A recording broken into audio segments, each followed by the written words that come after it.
ಕೊಟ್ಟಿರುವಂಥ ದುಡ್ಡು ಅಂದರೆ ಲಾಭಾಂಶ ಬಂದಿರುವಂಥ ದುಡ್ಡು.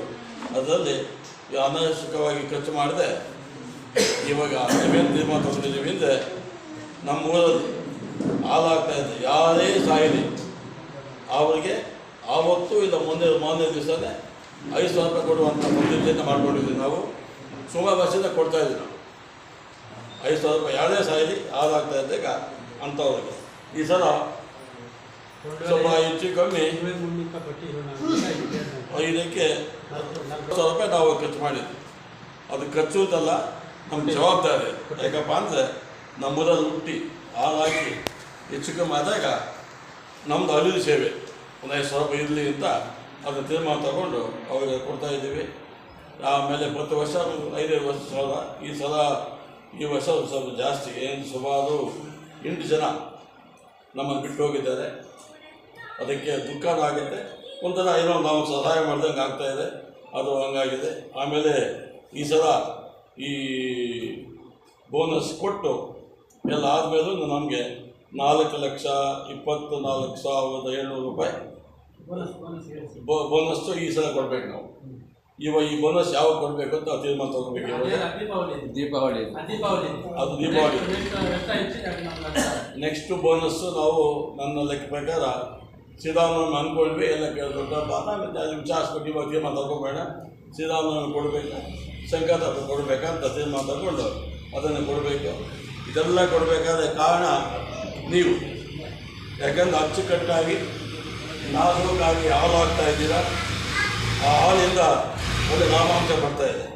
ಆ ಲಾಭಾಂಶವನ್ನು ಎಲ್ಲರಿಗೂ ಹಂಚುವ ಒಂದು ಉದ್ದೇಶದಿಂದ ಈ ಸ್ಕೀಮ್ ಮಾಡ್ಕೊಂಡಿದ್ದೀವಿ ನಾವು. ನನ್ನ ಲೆಕ್ಕ ಪ್ರಕಾರ ಇದೇ ನಾವು ಬೇರೆಲ್ಲೂ ನನಗೆ ಗೊತ್ತಿಲ್ಲ, ನಾವಂತೂ ಮಾಡ್ತಾಯಿದ್ವಿ. ಸುಮಾರು ಒಂದು 4-5 ವರ್ಷದಿಂದ ಮಾಡ್ತಾಯಿದ್ವಿ, ಹೆಚ್ಚು ಕಮ್ಮಿ 5,000 ರೂಪಾಯಿ. ಆಮೇಲೆ ಬೋನಸ್ಸು ಅಷ್ಟೇ. ಆಮೇಲೆ ಎಕ್ಸ್ಟ್ರಾ ಇವಾಗ ಲಾಭಾಂಶ ಕೊಡ್ತಾಯಿದ್ವಿ. ನೆಕ್ಸ್ಟ್ 2 ಬೋನಸ್ ಕೊಡಬೇಕಂತ ತೀರ್ಮಾನ ತಗೊಂಡಿದ್ದೀವಿ. ಮೊನ್ನೆ ತೀರ್ಮಾನ ತಗೊಂಡು ಅದನ್ನು ಮುಂದಿನ ದಿನದಲ್ಲಿ ನಿಮ್ಮ ಸಹಕಾರದಿಂದ ಅದನ್ನು ನಾವು ಅಚ್ಚುಕಟ್ಟಾಗಿ ಮಾಡಬೇಕಂತ ತೀರ್ಮಾನ ತಗೊಂಡಿದ್ದೀವಿ. ಹಾಗಾಗಿ ಮತ್ತೆ ಫೀಡೆಲ್ಲ ಕರೆಕ್ಟಾಗಿ ಬರ್ತಾಯಿದೆ ಇಲ್ವಾ? ಬರ್ತಾಯಿದೆ. ವಾಟ್ ಅಬೌಟ್ ಪೇಮೆಂಟ್ ಹೆಂಗಿದೆ? ಕರೆಕ್ಟಾಗಿದೆ.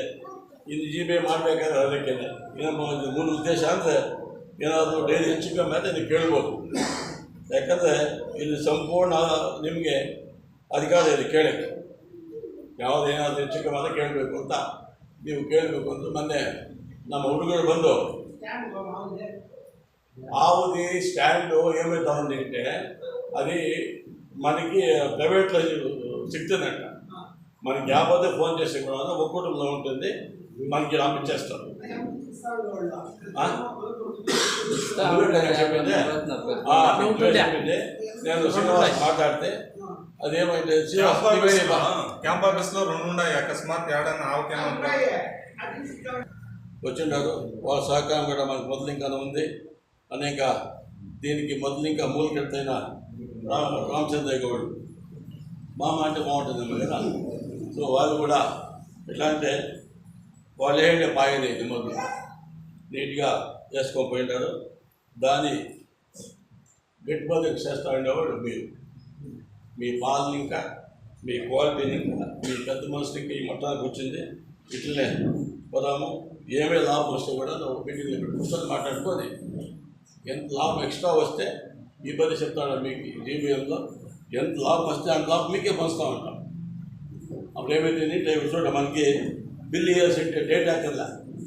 పండుగ వచ్చాక రేపు పండుగంటే బిల్లు ఇస్తూ ఉంటాం. ఏమిటంటే అక్కడ ఉంటుంది దాన్ని ఇంకా కాపాడుకోపోదాము. ఇదే క్వాలిటీ ఇదే మీ డైరీ అనుకొని దీన్ని ముందు చూసుకోకపోతే మనము బాగుంటాము, మన డైరీ బాగుంటుంది. అది ఇంకేమన్నా ఉంటే కూడా నెక్స్ట్ కూర్చొని మాట్లాడదాం.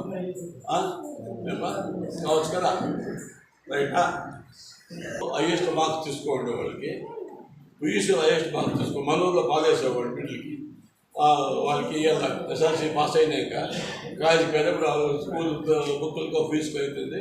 సో దానికోసం దానిలో ఒక దీంట్లో చేస్తూ ఉన్నాము. మీకు జీబీలో పాస్ చేస్తూ ఉన్నాము. అందుకే హైయెస్ట్ మార్క్స్ తీసుకుంటే పీస్ ఎట్లాంటి ఫస్ట్ ఇయర్ కాదు, సెకండ్ ఇయర్ పీస్ తీసుకుంటే రోజున కాలేజీకి పోతుంటే కొన్ని ఫీజుకి పనికి వస్తుంది. అది 5,000 తీర్మానం తీసుకున్నాం. మీటింగ్లో పెట్టి తీర్మానం తీసుకొని వాళ్ళకి ఏదో చెప్పేసి తీర్మానం తీసుకుంటా ఉన్నాము. దాన్ని ఇంకా మన చిన్నవాళ్ళు చెప్పండి ఇప్పుడు ఇంకా వాళ్ళకి పిలిచిస్తాం అప్పుడు మనం అది గవర్నమెంట్ ఇచ్చింది వాడు మన చిన్నవాళ్ళు ఏంటంటే అందరూ చదువుతుంది నష్టమేంలే అందుకే ఇస్తాం. దాన్ని ఇంకా మన బిల్డింగ్ చెప్పండి హయ్యెస్ట్ మార్క్స్ తీసుకోండి ఎస్ఎల్సీ వాళ్ళకి హయ్యెస్ట్ మార్క్స్ తీసుకోండి సెకండ్ పీసీ వాళ్ళకి దీంట్లో లెక్కేసి ఎంత ఇవ్వాలని దాన్ని బట్టి దాన్ని ఇచ్చేకి వ్యవస్థ చేసుకున్నాం. డైరీలో పూస అమౌంట్ పట్టుకుంటా ఉంటారు. తారీఖు వచ్చే బిల్లు జూన్ 1st వచ్చే బిల్లు అది పూస ఎవరికి పట్టుకోకుండా చెప్పారు. ఒకటి ఏమంటే అప్పుడు ఖర్చులు ఉన్నాయి జనాలకు చేను దున్నేది స్కూల్ ఫీజులు అవి అది ఆ 2 బిల్లుల్లో నుంచి మిస్ అయి ఉంటాయి. జనాలు పొందులు ఉంటుంది దాని నుంచి మాట్లాడతాం. 24 ఈ సంవత్సరం కొద్దికే ఎంత మనం బోనస్ తీసుకుంటా ఉండేది ఒట్టు 40 పైసలు బోనస్ పండుగను తగ్గేసుకుంటే 6,83,880 రూపాయలు మన దుడ్లు మెలుచుకుంటాం డైరీలో. అంటే దగ్గర సుమారు 7 లక్షల రూపాయలు. 7 లక్షల రూపాయలు తీసుకోండి ఎంత నీట్గా పాలు వేసుకోండి ఇందులో మా ఆఫీస్ వస్తూ ఉంటాయి. చూడండి నా లెక్క ప్రకారం ఆల్మోస్ట్ 30% పని వస్తుంది మన లాభం. 6,34,000 పెట్టుకో దగ్గర 7 లక్షల రూపాయలు ఈ సంవత్సరం మనకు ఆఫీస్ వస్తాం. మీరే ఎదురుకి వాళ్ళకి వచ్చి అంతా సహకారం చేయండి. మీకు అందరికీ వందిస్తూ ఏముందో వచ్చే తిండిని తీసిపోదాము అట్లా ముందుకు ఒకసారి మాట్లాడుకొని అనేక ఈ చిన్నవాళ్ళు బట్టి అయినా ఈ బిడ్డగా చెప్పండి.